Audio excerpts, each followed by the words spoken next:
Hey, welcome in tonight. I'm Lizzie Arbogast, sports editor at Tallapoosa Publishers, alongside managing editor Santana Wood. How are you doing? I'm doing good, doing good. It's Friday, so good Friday's a, day.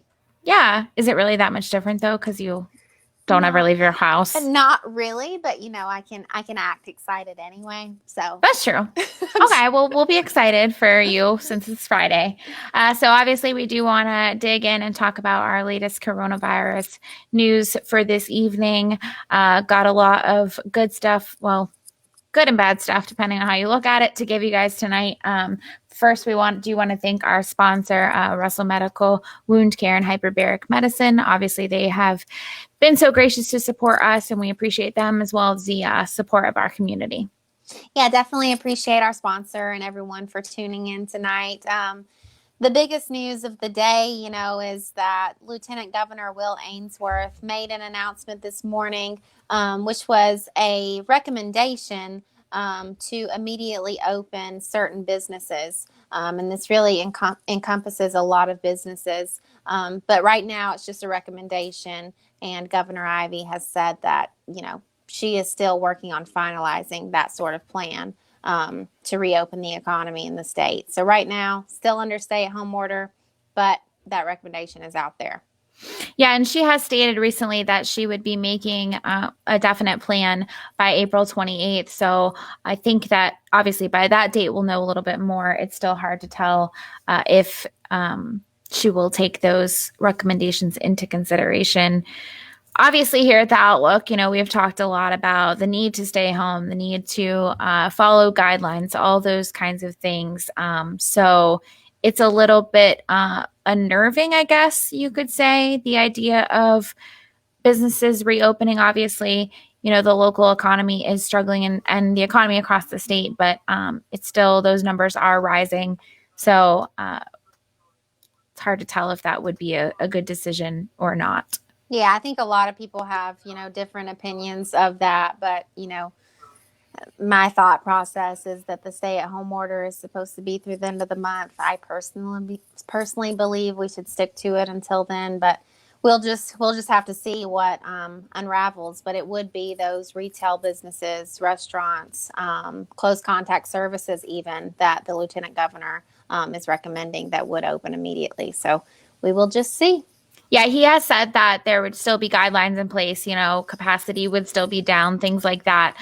So we'll see how that kind of plays out. But again, we do want to reiterate that those numbers are rising. The statewide number as of 6:40 p.m. tonight is 4,572 confirmed cases of the coronavirus, according to the Alabama Department of Public Health.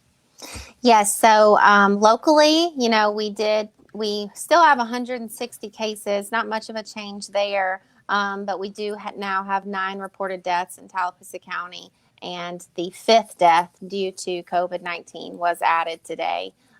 We're still number 2 per capita as far as the confirmed case rate in Tallapoosa County. And that number is 396.4. Continuing to stay number 2 there. Yeah, over in Elmore County, there was unfortunately that first reported death in Elmore County. Again, the ADPH has said that it will put those in two different categories, right? The first reported death, and then that person will go under investigation to confirm whether or not that death actually was caused by the coronavirus. Over in Elmore County, there are 54 confirmed cases and still 20 cases in Coosa County. So no increases across the board since last night, which is a good thing to see. Yeah, it is.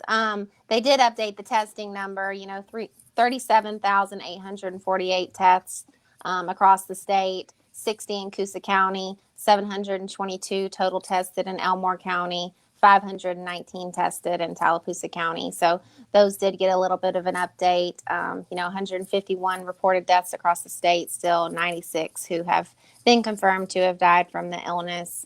And I think that we just continue to watch those numbers and see how they change as the days go by.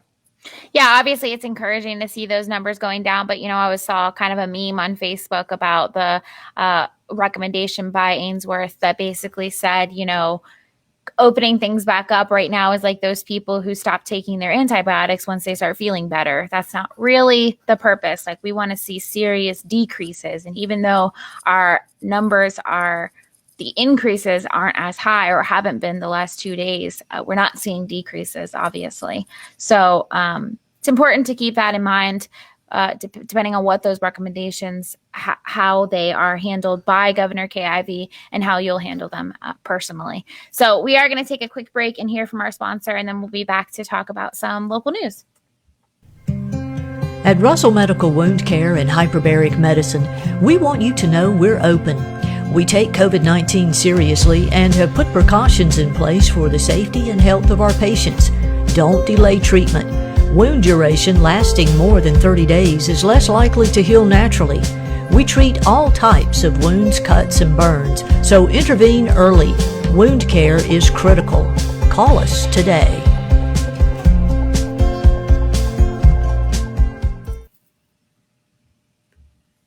Hey, welcome back. I'm Lizzie Arbogast, sports editor at Tallapoosa Publishers, alongside managing editor Santana Wood. Obviously, we talked a lot about the recommendations made by Lieutenant Governor Will Ainsworth this morning. Those are not in effect, but have gone to the governor's office, talked about some numbers, and now we want to dive into some Tallapoosa County news. Yeah, here in Tallapoosa County, as of Friday morning, Russell Medical gave us a little bit of an update.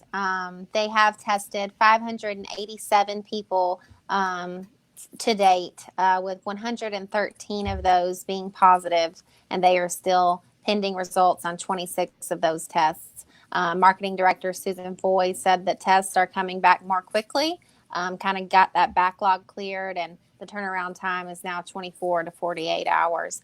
So they're definitely seeing a little bit more of a speedy process in that front.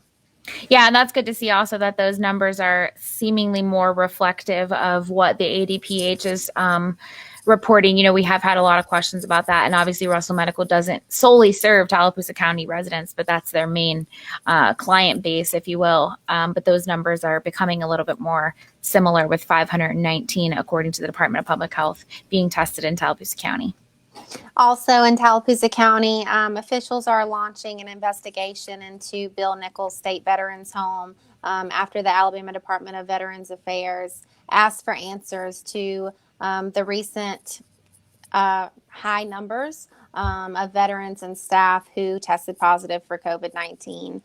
We talked with Rep Ed Oliver, and he said that the National Guard will likely be visiting Bill Nichols in order to properly disinfect the building, and also train the staff on properly using PPE as well.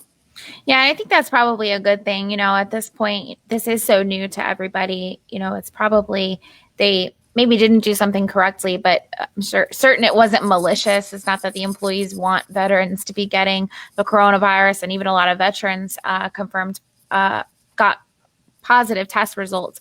So it is important that someone is coming in and training them on how to make sure that things are done properly, since this is kind of a whole new world for us all. Yeah, Representative Oliver said that as well. You know, he said that he has gotten some complaints to the state office, but at the same time, this is, you know, no one really knows exactly how this contagious disease works or spreads exactly. And, you know, it could have been a number of things, but they are actively looking into that over there.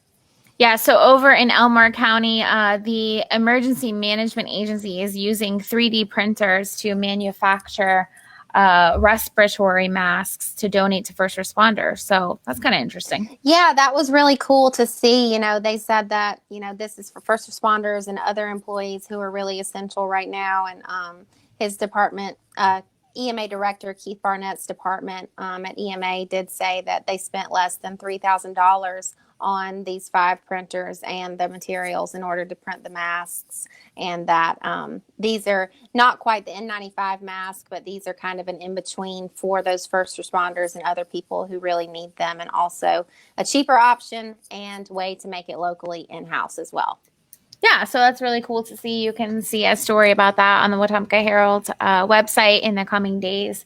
As always, we want to talk about a little myth versus factum, and we continue to hear that COVID-19, now we're actually hearing that it's more likely to be transmitted in areas with hot or humid climates. So before, we heard the opposite, that, it was hot temperatures that would kill the coronavirus. So the World Health Organization has said this is not true. The virus can be transmitted in all areas, regardless of the climate. Yeah. That's just one of those things that people have said, and we're looking into. And if you guys hear any rumors or myths or anything like that, please send them our way, and we'll be happy to continue to check those out for you guys. We also want to end on a good note, to give you guys a little bit of a feel-good story today. Here in Tallapoosa County, the Tri-County Children's Advocacy Center is feeding families in need of a week's worth of breakfasts and lunches for every child in the household. Yeah, so those staff members will take orders throughout the week and then arrange pickup locations. So the idea is that the feeding, that some people weren't able to get transportation to those feeding programs, which the one obviously at Tallapoosa County Schools has been put on hold for a while. But now, those locations are more driven toward the people that need them closer to their homes, that kind of thing. So check out more about that in Saturday's Outlook. You can find out how to donate, things like that. So that's a really good thing to see our community doing. Definitely. Well, we really appreciate everybody coming to us again for another week's worth of this coronavirus coverage update, and also trusting us as your local news sources. Really appreciate you guys, as well as our sponsor, Russell Medical Wound Care and Hyperbaric Medicine. And we'll continue to give you any updates over the weekend as those happen, update you with those numbers as well twice a day over the weekend. So we just really appreciate you guys. And again, I'm Santana Wood, Managing Editor, alongside Lizzie Arbogast, Sports Editor. Y'all have a good night.